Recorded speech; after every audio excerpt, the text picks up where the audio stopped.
Hello everyone, True Zero Emissions here. So we have the Roadrunner Pro. I got it. I'm so excited. People love this scooter. It's a scooter. It's not a motorcycle. It's not a mini bike. It's a scooter. It's an electric scooter. Now, why is it an electric scooter? Because it doesn't have pedals, right? Like a bicycle does. Yes, that still doesn't answer the question of how is it not a dirt bike or a mini bike or a motorcycle, right? I guess there's just a universal agreement that this is a scooter, and you know what? I'm okay with that. If it's called a scooter, I'll call it a scooter too. It could be because it's such lightweight. It's electric. It has the motors in the wheels, and it has scooter motors. It has 2,000 watt scooter motors, 2,000 watts in the front, 2,000 watts in the back. It has, what's the voltage of this? 66 volts fully charged. The first thing I did was I cut 2 inches off the handlebars on each side. And those pieces that I cut off are right here. And I used an angle grinder. It's called an angle grinder. And I put a cutting wheel on it. I'll show you that in one moment. That's what I used to cut that. So here's the parts that I cut off, 2 inches. And how did I get that number? I believe the gentleman's name is Paul. And I'm not sure if his YouTube channel is called, I'm guessing right now, is it the Electric Scooter Academy? There's so many YouTube channels, I get them all mixed up. Anyway, Paul is someone that makes a lot of videos on YouTube, and when he says something, I listen. And he said when he gets his Roadrunner Pro, he's going to cut 2 inches off of each side, the first thing he'll do. And I said, that sounds good to me, because the handlebars are very wide on this. And what does 2 inches equate to? When you take 4 inches away from that, it equates to my favorite width. I mean, I don't know if I say my favorite, because I don't know what this scooter is. I'll measure it. This is the Dualtron Storm Limited. I'll see what that is, because that's a good length too. But I was going to say, it turns out that cutting 2 inches off each side of the Roadrunner Pro brings us to the exact handlebar length, I mean, of the Segway GT1 and Segway GT2. Oh, but here's the Dualtron Storm Limited, and what is the handlebar length? Look at that. It's actually even shorter than the Dualtron, I'm sorry, it's shorter than the Segway GT1 and GT2 at only 24 inches, 2 feet. You see that? 2 feet. That is amazing. So 24 inches, that's 4, 5, 6, 7, that's 3 inches shorter than the Segway GT1 and GT2. I crashed on a Wolf King GT Pro. The handlebars were very wide, and I was going through a construction area where there was lots of bars when you go underneath the sidewalk area where there was bars on both sides. And there was a bar sticking out that was sticking out far. I mean, it wasn't sticking out like this. It was this way. It was vertical, but it was sticking out past the others. And my handlebar hit that, and I went flying off the scooter, sliding down the sidewalk. So ever since that happened, when someone mentions shorter handlebars, I thought that was a good idea. Now, I didn't shorten the handlebars on the Wolf King GT Pro. I left them as they were. But on this scooter, when Paul said that, I thought, yeah, I think I'll do that. That's a good idea. So, again, I'm not certain his channel's Electric Scooter Academy, but just, my friend Cameron knows when I say Paul, he's like, yeah, I know Paul. So I'll have to confirm with Cameron which the name of his YouTube channel.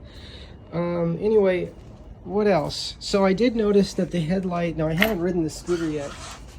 When the handlebars are straight, like right now, they're straight, I'm noticing the headlight is a little bit, as you can see, it's a little bit turned to the left, and I'm trying to figure out how I'm going to center that, because from what it looks like, these just rotate, right? And when I rotated it, it doesn't really, I mean, this would have to be way over here, and this one would have to be way over here for this to be straight.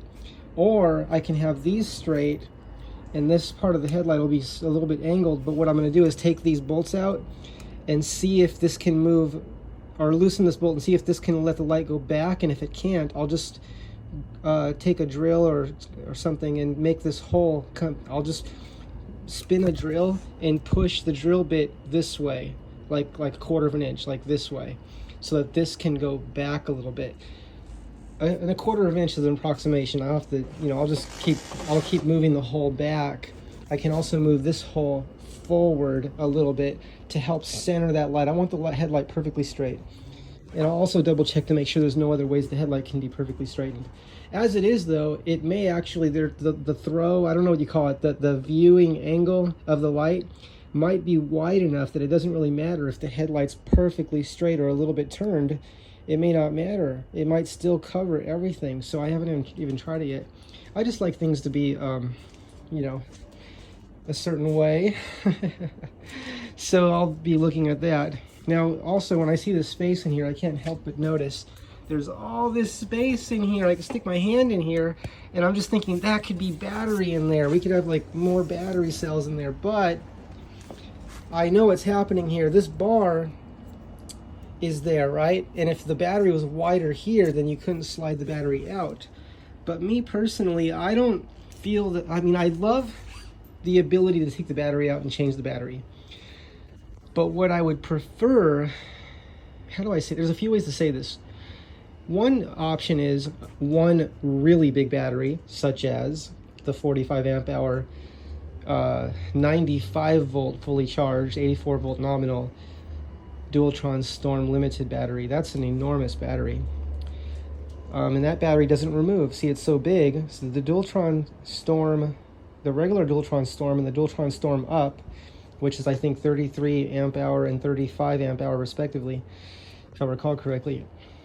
Those batteries can come out. Now when we get to 10 more amp hours, the battery, they said it was so big that they just made it permanent because it, you know, because it's such a big battery. I happen to still like being able to remove a large battery, because to me it's still, whatever the battery weighs, no matter how big it is, even if it's a 60 amp hour. By the way, the Iahora Juliet has a 60 amp hour battery that is removable. I think the voltage is lower though, so overall it's probably a smaller battery. But I always prefer the battery to have the ability to come out, but I don't think it's too hard to remove that battery anyway. You just take the bolts out of the top, take the cover off, and there it is. But it's not like a quick change, quick release battery like this is. But I am thinking about how to add another battery in parallel to this, meaning same voltage. This is a 66 volts fully charged, and that is 60 volts nominal. They call it a 60 volt battery. I'm also thinking of, I have a really big battery back here somewhere. It's an 84 volt. It's an 84 volt battery in there. Let's see if you can see that. See that one by the alternators there? That big battery, I don't know how many amp hours that is, but it's 84 volts. And I noticed that the display reads that I can set it to 84 volts. And my research and study indicate, now you have to confirm this for yourself, but that the controller in this is rated for up to 120 volts, if I understood correctly. Now I could be wrong, you have to confirm that for yourself. But if it is rated for 120 volts, then it could easily handle 84 volts fully charged, which is that other big battery. I don't know how that battery would fit in here though. I don't think it'd fit here, but it might fit this way, like sticking out a little bit. So as long as my knees could still fit there, as long as my knees could still fit, which it looks like they can, see, as you can see here, if I sit all the way back on the seat, my knees are here and we still have all this room where the battery can go in this way and stick out on the sides, right? So that's an option. And because I put my handlebars backwards, I turn this part around. This used to go forward. This was up here. So that was moving the handlebars 2 inches forward. Now it's 2 inches back, which brings the handlebars 4 inches closer to me. And that way I don't have to reach forward so far. I don't have to reach forward so far when riding the scooter. So that's just something I did myself. I put this bag on backwards so that I can open it on this side, right? So the zipper goes this way. And then this opens, and what's in there? Yes, I have the tire repair kit. Okay, this was purchased on Amazon, and it has the little refill cartridges, which are air pressurized. I'm also going to keep an air pump in here, a small one.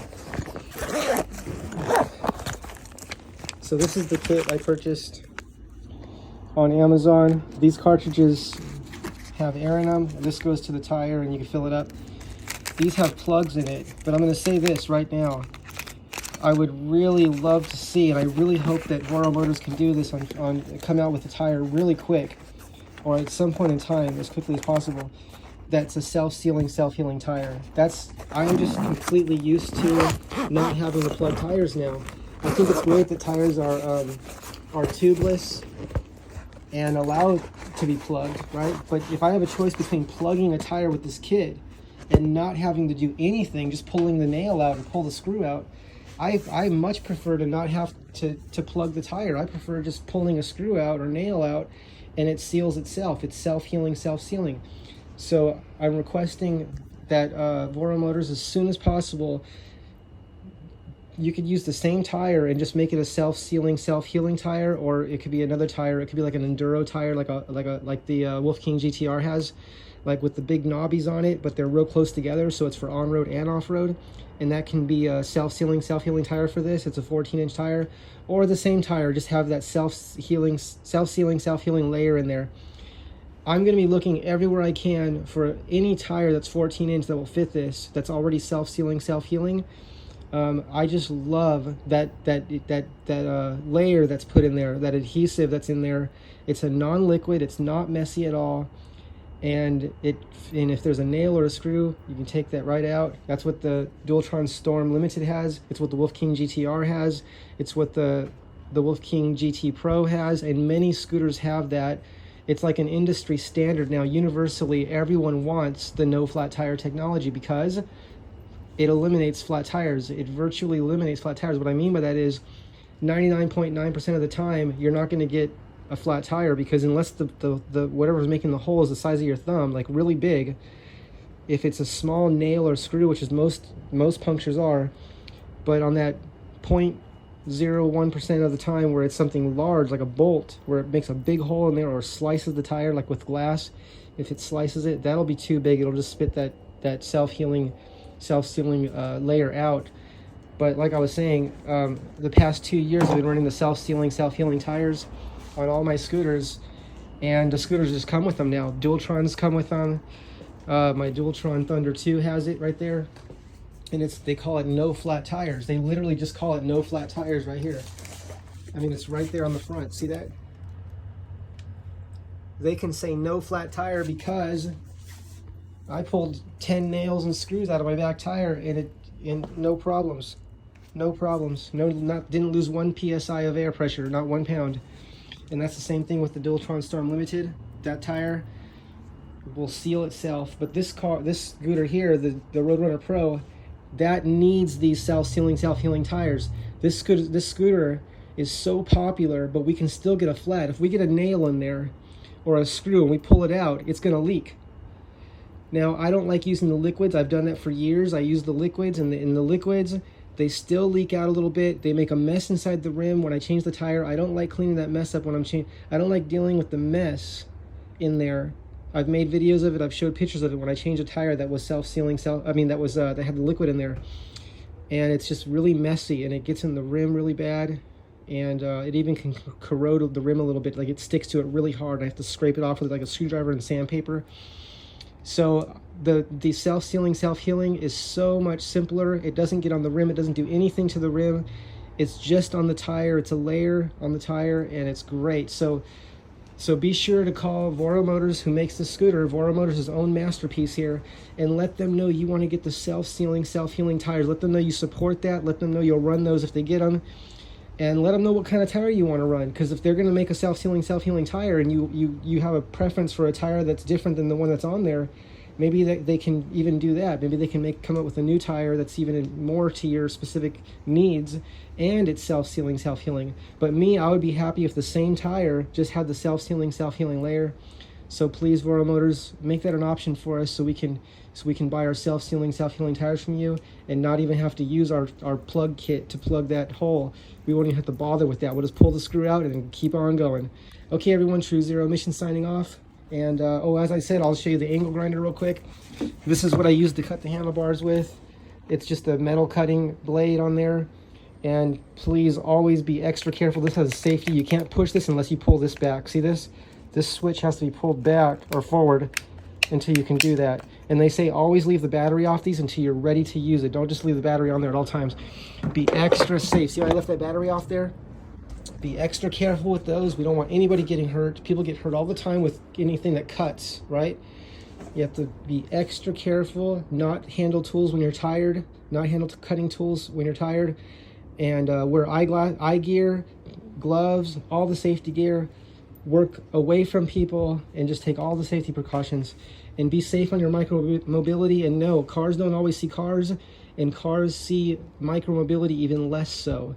This is the reason that we need to support our cities in their transition to giving micro-mobility those safe lanes that are separated by cement barriers and other barriers, a safe lane to ride in cities, so we can have safe travels with the new micro-mobility transportation system that everybody's looking into and a lot of people are adopting. Okay, everyone, True Zero Emission signing off. We'll see you in the next video. Bye, everybody. Don't forget those self-sealing, self-healing tires. Let's ask Voro Motors. Let's get those tires made for us so we can not worry about flats so much, right? Just make flats a thing of the past. Okay, everyone, True Zero Emission signing off. Bye.